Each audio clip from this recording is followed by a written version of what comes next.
والدہ کی خدمت کا انعام۔ حضور نبی کریم صلی اللہ علیہ وسلم نے فرمایا، اے عمر، یمن سے جہاد کے لیے آنے والے جماعتوں میں قبیلہ مراد میں سے ایک شخص اویس نامی آئے گا۔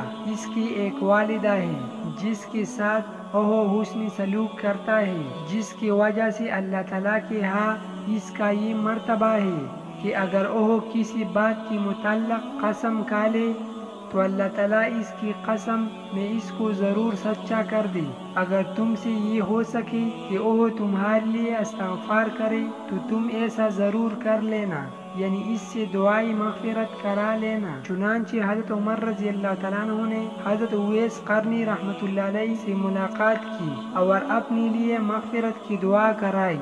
فائدہ: جب کسی سے دعا کے لیے کہا جائے تو اسے چاہیے کہ تکلف نہ کرے اور تواضع کو عرض بنا کر دعا سے انکار نہ کرے۔ ذرا اسی زبان ہلانے میں کیا بوجھ پڑ جائے گا۔ ہمارا کام ہے اتباع سنت کو ملحوظ رکھتے ہوئے دعا کرنا۔ دعا کو قبول کرنے والی ذات اللہ تعالیٰ کی ذات ہے۔ دعا سے انکار کر کے خلافت سنت کام بھی کرتے ہیں اور اپنا وقار و ثواب بھی کھو دیتے ہیں۔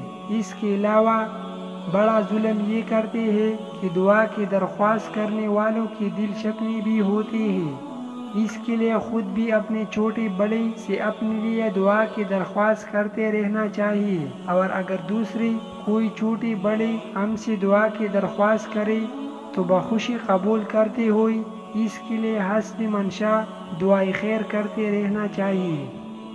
وظننت أنا أني بذلك حزت غنى فوجدت أني خاسر فتلك مظاهر